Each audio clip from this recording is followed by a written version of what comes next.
అందరికీ నమస్కారం అండి. చక్కగా మనం డిసెంబర్ మాసంలోకి అడుగు పెట్టేశాము.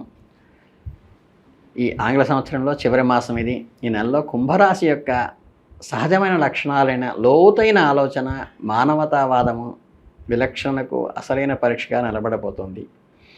తీవ్రమైన ద్వంద్వ వైఖరిని ప్రదర్శించే మాసంగా ఈ మాసం చెప్పవలసి ఉంటుంది. మరోవైపు మీ అంతర్గత ప్రపంచము, మీ మనశ్శాంతి, మీ కుటుంబ జీవితము, మీ వ్యక్తిగత సంబంధాలు లోతైన ఆత్మ పరిశీలనను, క్రమశిక్షణను మరియు ఓర్పును కోరుతున్నాయి. మీ ఏలినాటి శని యొక్క చివరి కీలకమైన దశలో ఉన్నారు. రాహుకేతువులు మరియు గురువు వంటి ప్రధాన గ్రహాల యొక్క సంక్లిష్టమైన నృత్యము నెలలో మీ జీవితంలో అత్యంతగా గుర్తుండిపోయే నెలలో ఒకటిగా మారిపోతోంది. మీ వృత్తి, కీర్తి మరియు ఆర్థిక లాభాల గురించి మరింత లోతుగా పరిశీలిస్తే ఇది నిస్సందేహంగా ఈ సంవత్సరంలో అత్యంత చురుకైన మరియు ఫలప్రదాయకమైన సమయంగా కనిపిస్తోంది. లాభస్థానమైన 11వ ఇంట్లో ఏర్పడుతున్న గ్రహాల కలయిక వలన సూర్యుడు, కుజుడు, బుధుడు మరియు శుక్రుడు వంటి ముఖ్యమైన గ్రహాలు ఉండటం వల్ల ఆర్థికంగా విశ్లేషిస్తే సూర్యుడు ఇక్కడ ఉండటం వల్ల మీ ఉన్నతాధికారులు, ప్రభుత్వ అధికారులు, సమాజంలో ఉన్నత స్థాయిలో ఉన్న వ్యక్తుల నుండి మీకు పూర్తి మద్దతు, సపోర్ట్ వస్తుంది.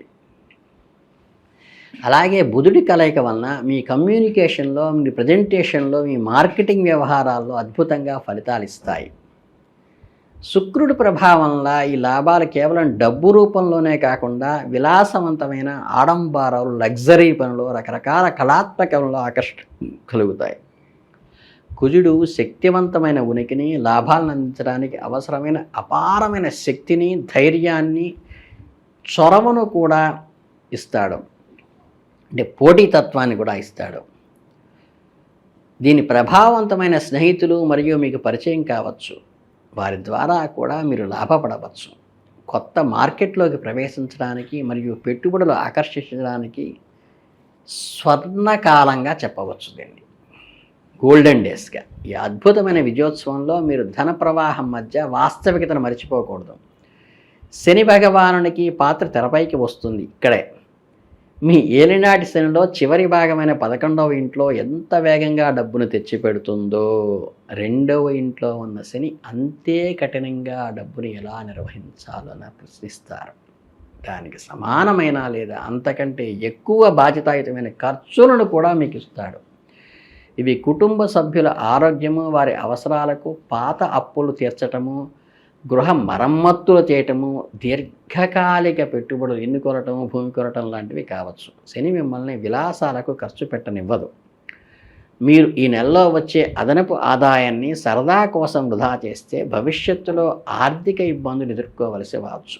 మీ నుండి ప్రతి పైసాకు లెక్క అడుగుతారు. అంతేకాకుండా 2వ ఇల్లు ఈ మాటలను కూడా సూచిస్తుంది, వాక్స్థానాన్ని కూడా. కాబట్టి మీ కుటుంబ సభ్యులతో, సన్నిహితులతో మాట్లాడేటప్పుడు ఆ మాటలకు అనవసరమైన దానం కంటే విమర్శనాత్మకంగా లేదా మొరటగా అంటే ఒక సెటైర్గా ఉండొచ్చు.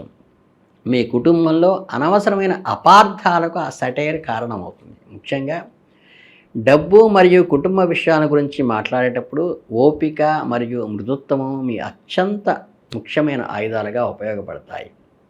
మీ వ్యక్తిగత జీవితము, ఆరోగ్యము, మానసికమైన స్థితిని పరిశీలిద్దాం.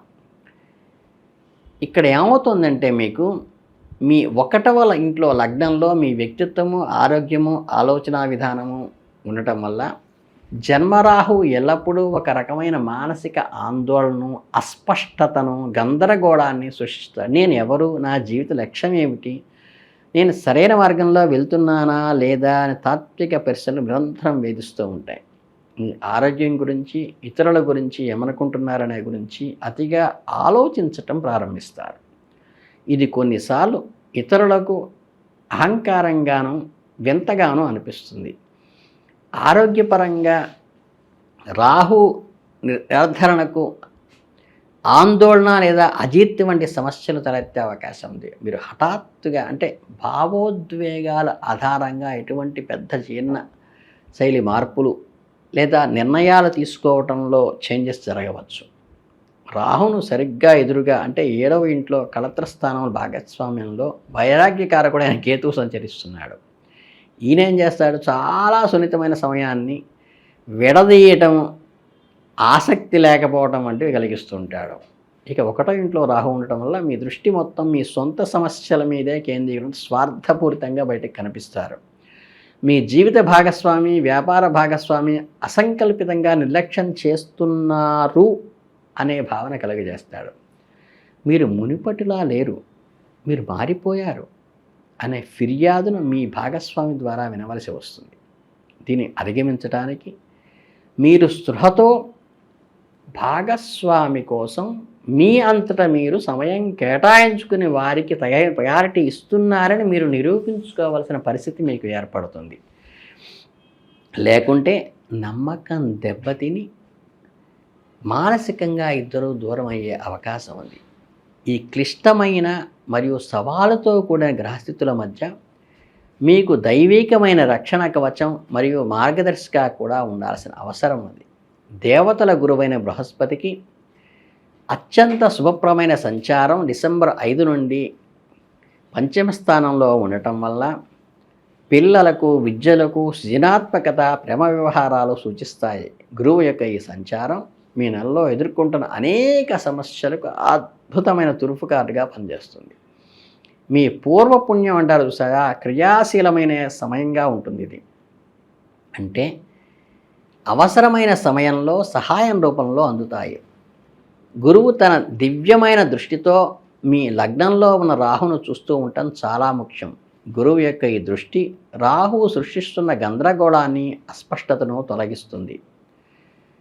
ఇక మీ సంబంధాలు అవసరమైన అవగాహనను, క్షమాగుణాన్ని మరియు తిరిగి కనెక్ట్ అవ్వడానికి అవసరమైన జ్ఞానాన్ని ఇస్తుంది. అంతేకాకుండా గురువు మీ లాభస్థానమైన 11వ ఇంటిలో కూడా చూడటం వలన మీ సంపాదన లాభాలు సరైన మార్గంలో ధర్మబద్ధంగా ఉండటానికి, ధనం మంచి పనులకు ఉపయోగించడానికి కూడా ఉపయోగిస్తారు. అలాగే సంతానం కోసం ఎదురు చూస్తున్న వారికి శుభవార్తలు అందుతాయి. మీ సృజనాత్మకత వెల్లివిరుస్తుంది. క్రియేటివిటీ డెవలప్ అవుతుందన్నమాట. డిసెంబర్ 25 కుంభరాశిలో ఒక కర్మఫల మాసంగా చెప్పవచ్చు. బాహ్య ప్రపంచంలో మీ కెరియర్లో అత్యున్నత శిఖరాలకు అధిరోహిస్తారు. అపారమైన ధనాన్ని మరియు కీర్తిని సంపాదిస్తారు. అలాగే పొదుపు, బాధ్యతలు, మానసిక స్థిరత్వము, సంబంధాల విలువల గురించి లోతుగా ఆలోచించడం జరుగుతుంది. అంటే వచ్చే లాభాలను చూసి గర్వపడకుండా వినయంతో పొదుపు చేసుకుంటూ మానసిక గందరగోళానికి లోనైనప్పుడు గురువు యొక్క ఆధ్యాత్మిక మార్గాన్ని, ధ్యానము, ప్రార్థన అనుసరించడం, మీ కుటుంబ సభ్యులు, భాగస్వామి యొక్క భావాలను అర్థం చేసుకోవడానికి ప్రయత్నించడం, మీ నిజాయితీని నిరూపించుకోవలసి రావటం ఈ నెలలో అందించే పాఠాలలో ముఖ్యమైనవిగా ఉంటాయి. మరింత పరిణతి చెందిన జ్ఞానవంతులైన మరియు బలమైన వ్యక్తులుగా మీరు ముగింపు చేస్తారు. అంటే ముఖ్యంగా ఈ డిసెంబర్ మాసమంతా కూడా ఒక చిన్న మానసికమైన అప్ అండ్ డౌన్స్తో ఉన్నప్పటికీ కూడా ముఖ్యంగా మీరు చక్కగా మనఃకారకుడైన చంద్రుడికి చక్కగా ఏదన్నా బియ్యం దానం చేయటం వల్ల కానీ, చంద్ర స్తోత్రాన్ని చదువుకోవటం వల్ల కానీ, చక్కగా వెన్నెటలో నమస్కారం సూర్యుడికి నమస్కారం చేస్తున్నట్టుగా వెన్నెలకి, చంద్రుడికి నమస్కారం చేసుకుని దైవ ప్రార్థన చేసుకుని పాలు కానీ, వెన్న కానీ ఇలాంటివి చంద్రుడు నీడపడేట్టుగా దాని మీద పెట్టుకుని వాటిని కృష్ణుడికి నివేదన ఇవ్వటం వల్ల కూడా అద్భుతమైన ఫలితాలు సాధించి మీకు ఈ మాసం అద్భుతంగా జరగాలని మనస్ఫూర్తిగా కోరుకుంటూ ధన్యవాదాలు.